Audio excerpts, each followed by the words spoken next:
Oke teman-teman, sekarang saya sudah di rumahnya narasumber saya dan langsung saja kita wawancarai. Monggo Bapak mungkin bisa memperkenalkan diri dahulu. Bagi anak-anak, ini saya datang ke Mas untuk menyelesaikan tugas-tugas sekolah ya. Ini perlu saya sampaikan, saya perkenalkan, nama saya Bebagio Haryanto, kelahiran Klaten, tinggal di Sleman, tepatnya di daerah Condong Catur. Mungkin demikian, Mas. Nanti akan kami lanjutkan dengan apa yang panjenengan inginkan. Nah, langsung saja, bagaimana Pak proses mendapatkan pekerjaan? Jadi kalau dulu semuanya itu tergantung dari hati apalagi di dalam kita pengabdian ke prajurit. Yang di saya adalah di TNI AD, itu munculnya dari hati, cita-cita.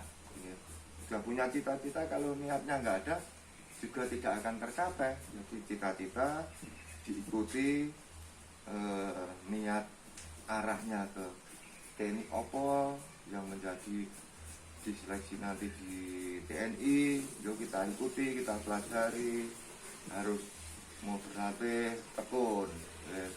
Sejak dini, sejak punya ingin cita-cita jadi TNI, itu harus bisa menanamkan jiwa disiplin. Demikian ya. Lanjut, hal apa saja yang membuat semangat atau menjadikan diri kuat dalam meraih pekerjaan? Nah, kalau untuk memperkuat, yaitu saya itu warga negara Indonesia. Saya harus ikut andil dalam mempertahankan NKRI. Sekecil apapun, warga negara Indonesia harus ikut andil mempertahankan negara kesatuan Republik Indonesia. Maka dari itu saya punya cita-cita ingin jadi TNI. Itu dulu adalah saya ingin di depan, saya mewakili rakyat untuk mengawal negara ini. Demikian, Mas. Perjuangan yang berkesan selama ini? Ya, kalau perjuangan berkesan itu semua sangat berkesan ya, di mana saja. Saya di Timor, di Papua, di Ambon, di Aceh, di Kalimantan itu sama. Satu kunci dari tugas untuk berhasil dan selamat, terutama selamat, itu adalah suatu kejujuran karena di wilayah yang kami datangi itu kami selesaikan masalahnya atau konfliknya, itu ada juga ada tradisi itu yang harus dipatuhi, kejujuran. Jadi apa yang menjadi apa yang tidak menjadi milik kita jangan diambil. Ya banyak, Mas. Jadi di sana itu ada konflik pecah, akhirnya kampung seperti di Ambon ada itu berhamburan masyarakatnya, ada uang yang ditinggal, emas-emas banyak yang ditinggal. Itu bukan milik prajurit, tapi milik rakyat yang baru kena musibah ya. Jadi kita amankan, nanti akan disampaikan siapa yang pengen, nanti akan dilakukan pendataan. Ini setelah terjadi selesai, nah, konsolidasi itu didata semuanya. Yang rumahnya ini kan terus diambil dulu kan bakar-bakaran dan itu ya, itu yuk kita harus jujur. Pasti orang tua selalu memesan anaknya yang penting jujur. Pertama, kedua, kita tidak bisa melupakan doa dengan cara bagaimanapun, agama apapun, jangan sampai lupa. Itu kuncinya.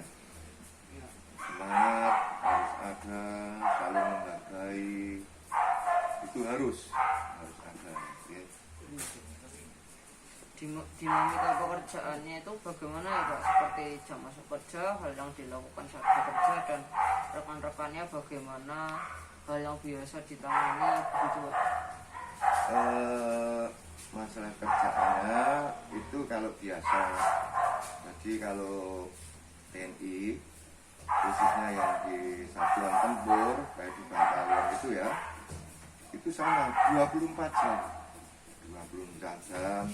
Jadi ada apel pagi Senin pagi itu jam 4:30, apel pagi jam 7, apel siang itu jam 1, terus sore nanti apel olahraga, sama apel malam. Ini apel mau tidur. Penutupan. Iya, penutupan untuk menjelang hari esok. Ya, jam 10 itu sampai jam besok jam 5 itu waktu istirahatnya ya. Walaupun nanti kondisi tidur nanti kalau ada dibutuhkan, ada lonceng, alarm, kita dengarkan.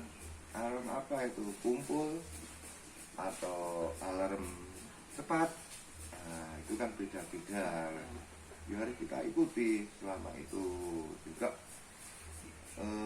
Walaupun nanti sudah lepas dari batalion, kita ke komando teritorial, contohnya di Korem, Kodim, Koramil, dan yang lainnya, itu juga 24 jam.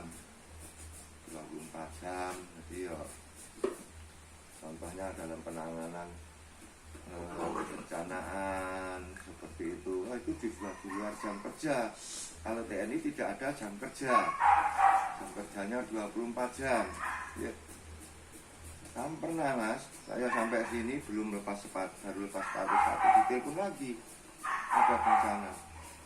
Nah, saya juga berangkat lagi jam 2 malam itu, berangkat lagi. Nah, itu dukungan dari keluarga. Kalau yang sudah berkeluarga, anak istri, senyumnya itu sangat diharapkan untuk melaksanakan tugasnya, saling percaya, yang di rumah mendoakan yang di jauh, yang jauh juga mendoakan yang di rumah. Tujuannya apa? Ya biar kita semua bisa kumpul kembali dalam keadaan selamat. Banyak ya suka dukanya kalau kita tugas di dalam negeri, contohnya di Aceh, Timor, Kalimantan, Ambon. Selama kita masih berbaur dengan masyarakat, kita harus baik-baik. Kita baik-baik, harus bisa memberi senyum, merangkul mereka. Itu selama di konflik.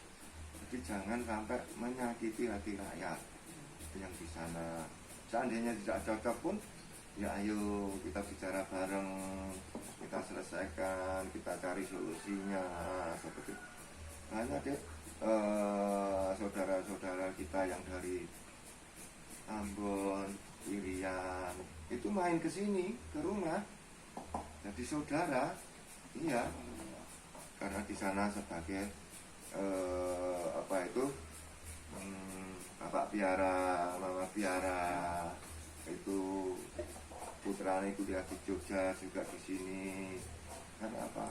Yaitu di sana kita selalu baik-baik dengan masyarakat, bergaul seperti itu. Ya kita tidak lepas, karena kita prajurit kemana saja harus membawa senjata.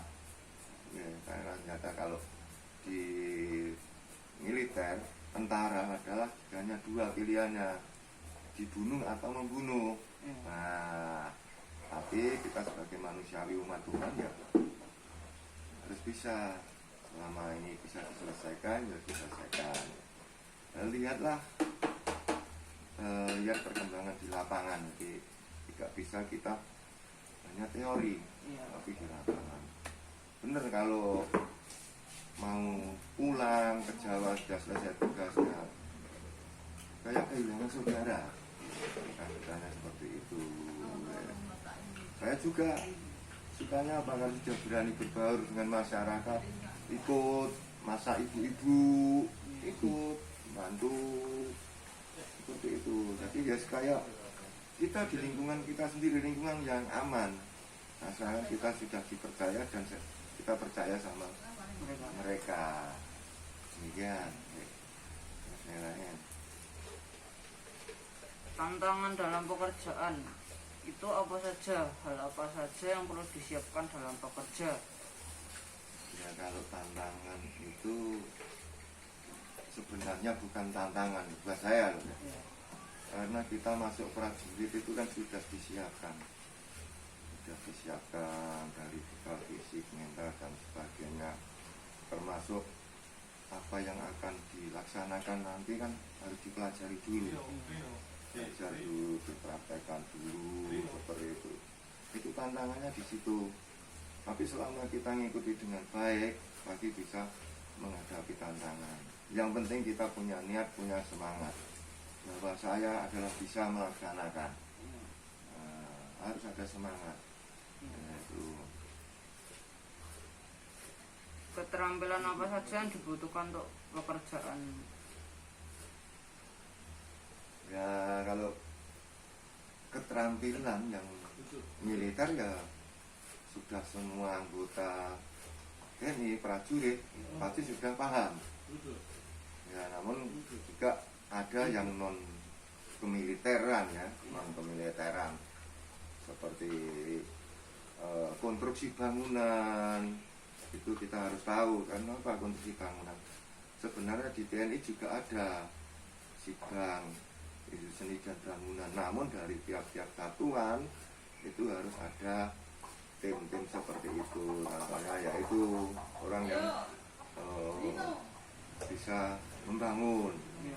Contohnya kalau kita TMD ya, antara masuk desa itu harus bikinkan rumah, bikin jembatan, itulah sisi lain daripada kenaikan dari prajurit dari TNI. Masih banyak lagi termasuk dalam kerelawanan membantu saudara-saudara kita yang baru kena musibah ya. Itu sangat dibutuhkan. Karena apa? Sebelum relawan terjun pun dari TNI itu harus bisa merapat dulu mas, yang skalanya skala besar ya, skala besar. Contohnya teman-teman di Basarnas itu juga anggota TNI ya, itu anggota TNI. Ada juga yang sipil, jadi mereka sudah orang-orang yang terlatih, orang-orang yang terlatih. Ya senang saja kalau kita sebagai anggota TNI bisa membantu masyarakat, membikinkan rumah, membantu bikinkan itu. Yang dibantu sudah senyum itu suatu kebanggaan, suatu kebanggaan, sudah tidak ternilai harganya. Demikian. Kendala yang pernah dihadapi dan bagaimana solusinya? Kalau kendalanya ya kita prajurit itu kan hanya menerima perintah mas. Iya. Ya kendalanya asal kita dapat dukungan sesuai dengan perintahnya, ya kita pasti akan melaksanakan. Iya. Namun kadang ada perintah, dukungannya tidak ada. Itu yang sok bikin repot, bikin kendala. Akhirnya tugas yang dibebankan, yang dipertanggungjawabkan kepada prajurit itu kadang-kadang tidak terlaksana dengan baik karena memakai apa adanya ya, seperti itu. Kalau kamu punya HP tapi kalau tidak ada kuotanya, bagaimana kamu bisa bekerja ya? Padahal dituntut kamu harus bisa mengerjakan tugas ini. Nah, makanya kita perlu dukungan, ada perintah, ada dukungannya. Jadi yang melaksanakan juga enak, sama seperti yang saya sampaikan. Itu. Terakhir, pesan untuk hadapi dunia bekerja dan pesan-pesan untuk generasi muda. Ya pesan saya itu tetap anak-anak muda sekarang lebih cinta kepada negara, cinta NKRI, walaupun banyak sekali pulau-pulau dari saudara kita yang di sana-sana yang rukun, agar NKRI tetap terwujud dengan baik. Jangan sampai ikut main narkoba. Itu yang rugi bukan yang konsumsi, namun semuanya ikut rugi. Belajar itu harus tekuni apa yang menjadi keinginan, apa yang menjadi cita-cita. Tadi awal sudah saya sampaikan, oh cita-citaku dari TNI. TNI kudu piye? Harus fisiknya, harus kedisiplinan, makan itu harus dijaga. Bukan berarti memaksa saya harus makan sate karena mau masuk TNI, bukan itu. Konsumsi tidak sekedar asal makan. Tuh, kalau semua muda-mudi bisa melaksanakan itu, entah di bidang apa saja, saya kira Indonesia akan maju. Jangan terkecoh dengan berita-berita luar, pahami dulu. Karena apa? Itu bisa mengacaukan. Itu ada perang sebenarnya. Perangnya untuk menghancurkan generasi-generasi. Kita sikapi dulu, ditanyakan berita ini benar atau tidak. Ya. Jangan sampai nanti bakar dari sini, buat sini langsung besar apinya, akhirnya nggak karuan. Sikapi dulu beritanya, ya. Lain. Sudah cukup sekian yang dapat saya sampaikan. Terima kasih atas waktu Bapak berikan untuk wawancara ini. Ada kala kurang dan lebih baik dari sikap maupun perkataan saya, mohon maaf yang sebesar-besarnya. Ya. Terima kasih Pak. Ya, sama-sama. Ya. Semangat ya. Ya Pak. Ayo. Semangat. Semangat. Nah.